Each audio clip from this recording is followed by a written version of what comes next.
Èèyàn lé continuation gist mi èyí tá a tún gbọ́ wọ́n ní àwọn sisi wa gbogbo wọ́n ní wọ́n gba church Queen Naomi lọ láti lọ bẹ Queen Naomi wípé kí Queen Naomi kí wọ́n bá wọn bá bàbá Wẹ̀rínlá sọ̀rọ̀ kí bàbá Wẹ̀rínlá má gba immunity àwọn ní ọwọ́ àwọn.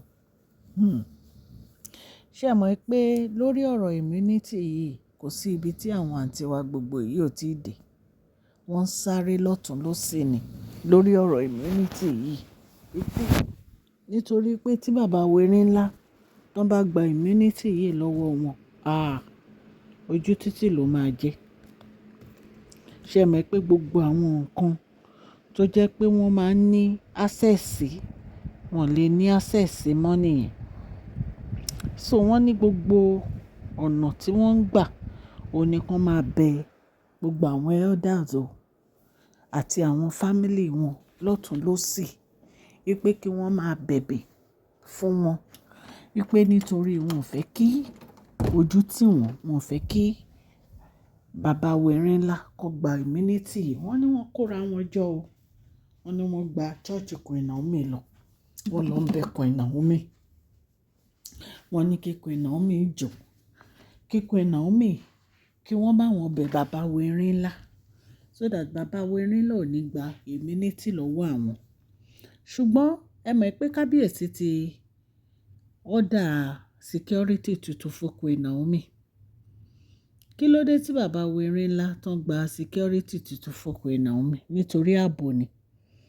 Ẹ̀yin náà mọ nǹkan tí ojú Queen Naomi ti rí ní inú ààfin yẹn lórí ọ̀rọ̀ bí àwọn sisi wa gbogbo bí wọ́n ṣe lọ́ attack wọn, tí wọ́n lọ́ attack driver wọn ní gbogbo ìgbà.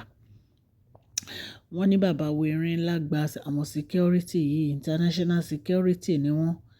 Wọ́n ní àwọn security wọn ò dẹ̀ wojú nǹkan tí ẹnikẹ́ni bá fẹ́ wá fún, àwọn náà ready láti dojú ìjà kọ ẹni yẹn. So wọ́n ní bó ṣe dé church Queen Naomi báyìí, wọ́n ní wọ́n jẹ́ kán wọlé o. Wọ́n ní wọ́n ti ẹ̀ jẹ́ kán súnmọ́ agbègbè ẹnu ọ̀nà. Wọ́n ní wọ́n jẹ́ kán súnmọ́ agbègbè ẹnu ọ̀nà rárá. Wípé bí wọ́n ṣe dé báyìí ni wọ́n sọ fún wọn pé kán padà. That is the best thing. Nítorí bàbá wa Parọ́pọ̀ wọ́n ti warn àwọn sisi wa gbogbo yìí lọ́tùn lósì wípé kí wọ́n má lọ sí church Queen Naomi mọ́, kí wọ́n má lọ sí ilé wọn mọ́, kí wọ́n má lọ sí Royal Mansion mọ́. Ṣùgbọ́n àwọn sisi wa gbogbo yìí ò gbọ́. Àwọn sisi wa gbogbo yìí ò gbọ́. Gbogbo ìgbà wọ́n máa gba Royal Mansion lọ ni. Wọ́n fẹ́ lọ rí Queen Naomi. Ṣé Queen Naomi ni ó sọ fún kábíyèsí pé kán gba immunity lọ́wọ́ yín ni? Àbí bàbá Wẹ̀rínlá ò rí gbogbo àwọn ẹ̀ṣẹ̀ tẹ́ ẹ ṣẹ̀? Ẹ̀ṣẹ̀ tẹ́ ẹ ṣẹ̀ ló jẹ́ kí kábíyèsí fi sọ fún yín pé àwọn fẹ́ gba immunity lọ́wọ́ yín. Kò ṣe pé bóyá Queen Naomi ló ń sọ fún bàbá Wẹ̀rínlá pé nǹkan báyìí ni kẹ́ ẹ ṣe. Ọba ni kábíyèsí, wọn mọ nǹkan tó yẹ kán ṣe nínú ààfin wọn.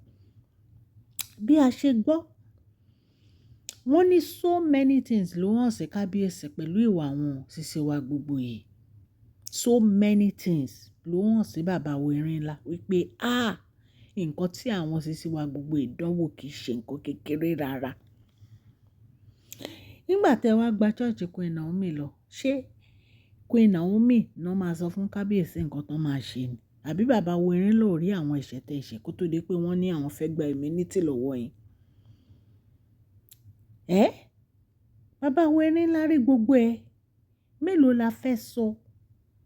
Mélòó la fẹ́ sọ? Mélòó la fẹ́ wí nínú gbogbo àwọn ẹ̀ṣẹ̀ tẹ́ ẹ ṣẹ̀? Mélòó la fẹ́ sọ? Tá bá tún ní ká máa sọ báyìí, a tún máa padà sẹ́yìn ni.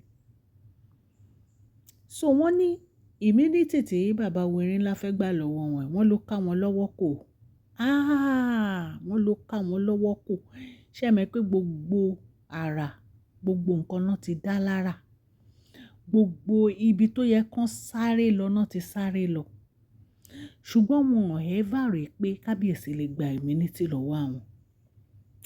bàbá wẹ̀rin ńlá smart. Kábíyèsí gbọ́n. Kábíyèsí mọ nǹkan tó ń ṣe. Kábíyèsí mọ nǹkan tó ń ṣe o, ẹ̀yin èèyàn lé. So wọ́n ní bí wọ́n ṣe lé wọn padà nìyẹn o, pé kí wọ́n padà. Pé torí wọn lè súnmọ́ ibi tí Queen Naomi wà rárá.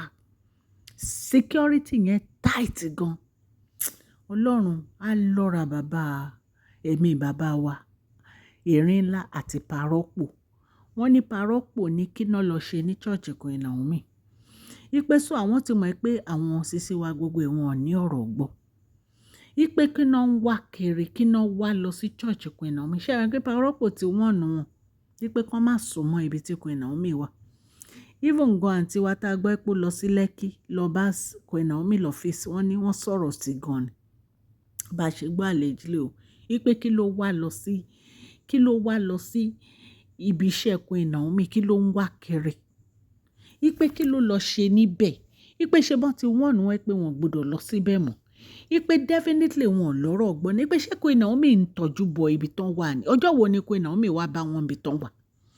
Ipò ṣe jáwọn ni wọ́n máa lé Queen Naomi kiri, ó ṣe jáwọn ni wọ́n máa lọ síbi tí Queen Naomi wà. Ẹ̀yin èèyàn lé. Gbogbo àwọn fámìlì wọn tó dẹ̀ ń kó wá pé kán wá máa bẹ kábíyèsí pàbó ló ń já sí. Wọ́n ní bàbá wẹ̀rin ńlá ni àwọn ti take decision àwọn kò dẹ̀ sí nǹkan kan tí anybody lè sọ láti yí ìpinnu àwọn padà. Ẹ̀yin èèyàn lé nǹkan tá a gbọ́ nìyẹn o. Mo ní kí n fún yín ní update ìtàn ni. Gbogbo àwọn tí wọ́n dẹ̀ ń mú wá tó ń gbé dìde pé kí kábíyèsí fẹ́. Wọ́n ní kábíyèsí láwọn ò fẹ́ ìyàwó tuntun o, pé kó ní kálukú jókòó sí inú ilé ẹ̀, kó má gbé obìnrin kankan wá sínú ààfin àwọn ọmọ káwọn fẹ́. Ipe gbogbo bí Queen Naomi ṣe máa padà sí inú ààfin, ó ní bàbá wẹ̀rin ńlá wà after o àti ọmọ wọn. Ẹ mọ̀ pé ó ti pẹ́ tí Queen Naomi ti kúrò nínú ààfin yẹn. So gbogbo àwọn ìgbésẹ̀ tí bàbá wẹ̀rin ńlá fẹ́ gbé òun ni bí Queen Naomi ṣe máa padà wá sí inú ààfin pẹ̀lú ọmọ wọn tí wọ́n dẹ̀ máa gbé pẹ̀lú ìfẹ́ àti ìrẹ́pọ̀.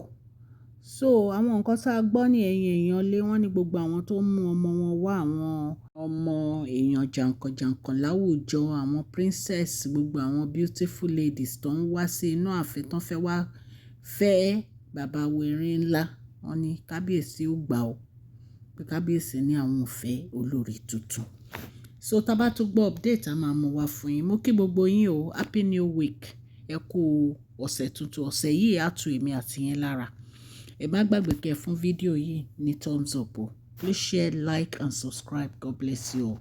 Mashola Gist TV, love you all.